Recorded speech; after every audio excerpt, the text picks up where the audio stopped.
Hello, it is Monday, December 2nd. This is the start of my week 26.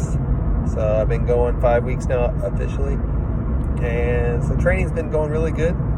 I feel like I'm progressing, I'm getting stronger and more efficient. And I'm learning a lot of things. So more so than just numbers and stats, and that's what I had been really focusing on, and it took some other people telling me, and then watching some of the YouTube videos and whatnot to really take a step back and really know the bigger picture, which is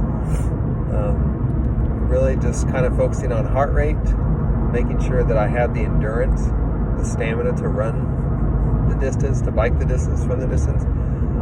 Not worrying about how quick I am at a 100-yard swim or a 1-mile run or a 15-minute bike ride. Like, who cares about that when you have to do it for 2.4 miles or 112 miles or a marathon? So really taking a step back and reevaluating what I'm doing and how I'm doing it and why I'm doing it. So I think all my training so far has been great. It's been spot on, following the training program. So continue doing that.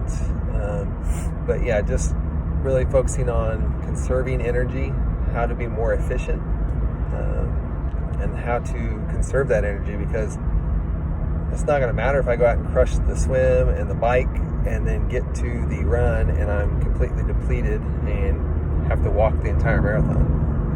Like, what good is that? So just trying to put it all in perspective, really kind of starting to look at other aspects, as far as, I'm training physically. I'm really looking at my nutrition. I made some purchases for some nutrition while I'm training, because now that I'm going to be getting bigger or higher than an hour and a half in like the long rides and long runs, I need to take on nutrition while I'm doing that. So I'm getting ready to make that purchase for some shakes and some bars. So I'll start trying those out. And then the other aspect is training my mind.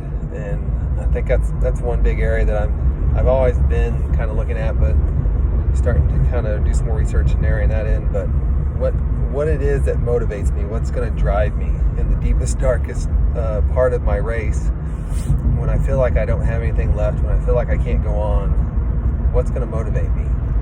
What's going to push me through? And I've kind of made some videos where I talked about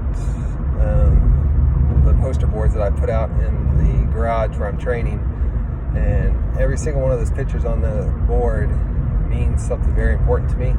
It helps motivate me, helps re-energize me. And so when I'm out there at 4:30 in the morning, not really wanting to wanting to start a run or start a bike ride that early in the morning, when I could be sleeping and it could be warm, I look at those posters and, I find one picture that just kind of, okay, this is why I'm doing it. This is going to help motivate me. So that, along with just, I need a handful of things that I can just go to automatically, and no matter what state I'm in, it's going to re-energize me and it's going to push me to keep going, to push harder and to go longer. So those are some areas I'm looking into.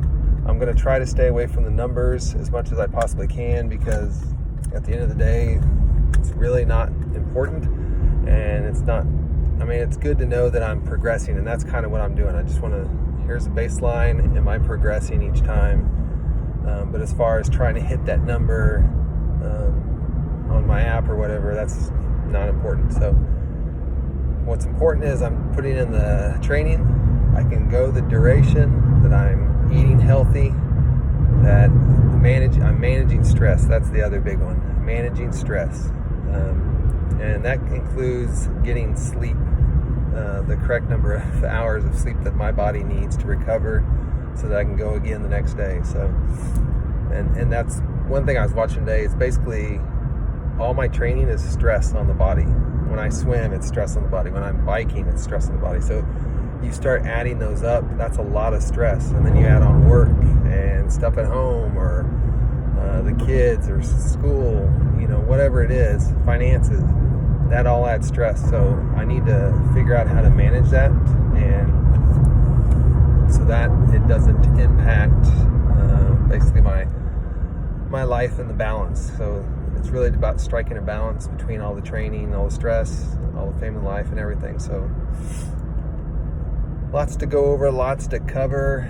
Today's my off day, if you haven't figured that out. So I've just kind of been thinking about other stuff. But tomorrow I start again with my run. It will be a zone 2 1 hour run on the treadmill. And then I go to work and I'll do my swim, which is a 1 hour swim or 2,500 yards. I've been doing it about 40 minutes, but I just go ahead and say 1 hour. And that'll be my training for Tuesday. Nutritionally, things I've changed recently is I've started drinking more tea, more herbal teas. There's a store here in Owasso, so I went and got me some herbal tea. It's called Defense, but it has a lot of antioxidants in it and help for recovery and for immune systems and stuff. So I've been drinking that. It's really good. And then just continuing with the low carb eating for right now. I have been eating carbs, introducing those as I train. I need to make sure I'm not getting into the cycle of like I have a big run or a big bike, now I'm going to go eat a full pizza type of deal. It's just slowly introducing some back in, so I'm not going all the way to that side. But anyway, kick off the 5th week of training and then see how it goes this week. It should go good. Friday I'm off, so if I can get a run in outside, I might go down to the Riverwalk where the actual race will be taking place when I do the Ironman, and I might run for an hour down there just to see how the path is and the elevation changes and whatnot. So if I do, I'll bring you along for that. But in the meantime, I'll see you tomorrow. Bye.